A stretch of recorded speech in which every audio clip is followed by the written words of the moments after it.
totally cool to disagree. A lot of my students do. I don't do National Geographic. I don't shoot other. That's my deal. I think it would be weird if I did a Hapa book and I wasn't Hapa. I think it'd be weird if I did a tattoo book and I wasn't inked. It's just, I do work based on my life. And I feel like a lot of people come to me after gigs and I talk all over the country and they're like, you need to do a book about Native American. I'm like, you need to do a book about Native Americans. But I mean, what do I know? What right do I have to come in? I just feel like you can do it yourself. So that's why I started doing the Mixed Kids book, was when we had that little guy. And indulge me, I just want to show my favorite picture of him. That's my favorite one of us. That's when I took him back to Kailua. I said, we're going home. And my wife's like, we're not from there. And I'm like, you'll see. And then a week there, she's like, okay, if you retire, how much will you make right now? I'm like, poverty. She's like, let's go. The Lilo thing. I think, honestly, it's almost fortunate for you to have somebody that looks like you, even if it's a Disney character. I mean, did anyone else have that? I had nothing, to tell you the truth, except for this one Mexican kid who looked just like me. It was scary. We both had mohawks, we both played drums, and we couldn't, we catch each other, kind of checking each other out, the corner of our eye, just because it was creepy, the similarity.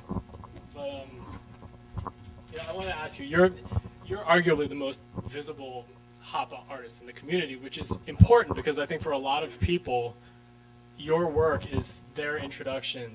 In the community thing is really important paragraph because it takes out Tiger Woods and Keanu and Michelle Branch. Yeah, well, there's an important distinction because you're more effective at communicating a Hapa identity than Tiger Woods is. I mean, I think you said in your work he doesn't really take a political stance. I mean, he tried the Cablinasian on anything. Thing. Right, on anything. He tried the Cablinasian thing. I think that kind of was confusing to a lot of people, but a lot of people introduced to Hapa from your work, but also inspired to create more work because of what they've seen you do, photography, performance, and what have you. So, others are inspired by you. You've said that you're inspired by your life, by the Hapa identity. I mean, what is it about being Hapa that, brought you to a place where you could be artistic with it? Oh my God, yes. They're gonna be easy questions. I don't. That's not easy. No. I mean, is it the world around you? Maybe it's not. It was just like the book was just literally an idea I had when I was a kid, and I told a girlfriend about it once, and I said, I want to do this book about this thing with these square photographs, and she's like, that's a great idea. I'm like, yeah, it's too much work. Because for me, especially with the ADD, it's very hard for me to organize and to think I'm going to shoot 1,000 people and to try to keep it. There's no way. And she's like, oh, you have to do it. And she's like, if you don't do it, someone else is going to do it, and you're not going to like the way they do it, and you'll be really mad. And so I started doing it, and then I had to get a lot of help from my students and from her and everything else. And it was really, the people that paved my way were these performers that were breaking Jude Narita, Dan Kwong, Lane Nishikawa. I mean, people that were coming up that Valerie So, Ming Ma, Bob Nakamura. I mean, these people that were doing work because there was no place to show it, so they were finding ways to do it themselves. And that's all I was trying to do. And so it's very strange for me to find a high school kid coming in saying, I saw this book and I started doing my own because of that. It's really pretty cool.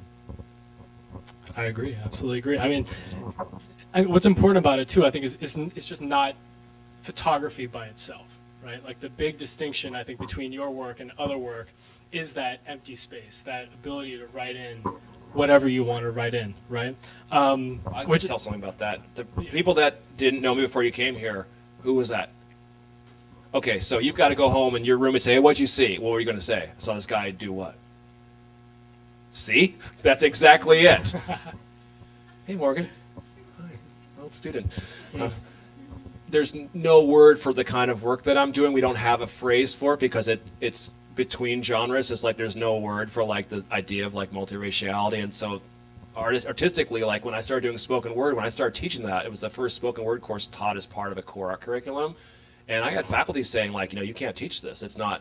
And it wasn't until the California Arts Council actually made it a category that you could apply for grants as spoken word. It had been done in New York for 2 decades before that, competitively. And then they finally agreed that it was legitimate. So this idea of these we're very set in these very distinct boundaries, and I think we really got to toss them. Okay, sorry. No problem. So, what really struck me about, and just to bring together the work you do with your books and the work you do with performance, I mean, it's almost like your art becomes performance. Looking at what you do with your exhibits and the participation that you get. tell us more about that. Like you mentioned being surprised. Like what happens to all of the extra? Do you keep the handprint wall? Is it documented with photos? Is there going to be like the encyclopedic size version of 100% Hapa? The museum kept the photographs from the Hapa show. There's like, I don't know how many thousands. They kept those. And then there's been a bunch of other satellite projects that have gone on, and sometimes they tell me and sometimes they don't. There was one done in Mexico, and I've gone to some schools that we did our own project, and I'm like, as long as you say it was inspired by this, that's great. I mean, just don't say it was your idea, and I'm fine. It's just like, I don't want you to lose money on books anyway, so I just think, like, I don't remember your question. It was about the enthusiasm around the work and making it live as well as now being, people like to be part of it, you know. Yeah. I mean, my students come in, it used to be they would come in at high school and they'd know Photoshop and I'd be impressed. Now they know how to code, you know, and they're already coming in. I'm like, oh, we don't do that. We do progressive already. I'm like, you do that? And they're like 16, you know, 17. They know that they're so advanced. I'm like, oh, I already have my own YouTube channel. I've made like 18 films already. You want to see them? Like, I've done 12, you know. Let's talk about that energy around the Hapa community, because you talked about doing this work and being shocked when your 500 slots got filled up in in no time flat. The handprints, you can't even see the original artwork anymore. And this year has been, I think, a huge year for the Hapa community in terms of activity, in terms of energy. And I don't know what everyone in the room knows, but this year there was the first annual Hapa Japan conference at UC Berkeley. There was actually the third annual Harvard conference called So What Are You Anyway, hosted by Harvard Hapa, which is one of many active multi-ethnic groups in the country, student groups specifically. There was a film called One Big Hapa Family, which was made by Jeff Chiba Stearns, a Canadian filmmaker. It was shown on PBS. It's been doing the film festival circuit. And last but not least, the Hapa Palooza Festival in Vancouver. I kid you not, right? So that's a lot just for 1 year. Why? Where do you think this is coming from? I think that people that have never had a place to like identify in a mainstream community, when they have some venue to say something, they really get excited. So I would have shoots literally. I mean, I remember going to Wisconsin and shooting 6 people and thinking this is a waste of my time, and realizing no, that was actually really important because the stuff that they said was so important because that's all they got.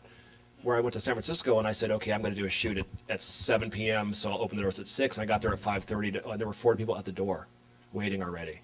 And so I do shoots where literally you'd have like 100 people show up just from a Craigslist ad or something. It's just really crazy. And I also found that at 1,200 people, I'd say at least 3/4 were female. And that's a really interesting discussion. And my classes are that way as well, especially identity classes, freshman seminar on identity. I just taught it, just finished it. 22 students, 20 females, 2 males. Personal narrative class just finished, 21 students, 3 males. Morgan, how many in your narrative class? How many guys were there? Any? I think it was a little bit 3/4 to 1/4. Yeah, it's not because of the school. Santa Barbara, UCSB. It's not because the school has more. It's not because they know me. The freshman seminar, it's purely just about, they're just picking a class on identity. I taught a class called the experience of the college male. I taught a class with a shrink out of the counseling service to talk to men 18 coming into college about how messed up men are trained to be in this country, and we'd actually try to get them when they come into 18 so they just don't veer off and become that guy, you know? We just have some small intervention at 18, just a nudge. And we thought, how cool would that be? No one did that for us. We had to do that for a while and be that guy. And so we thought we'd teach this course on this, and we had all these exercises, these icebreakers, these writing exercises, and we show up the first day class, and it's all women.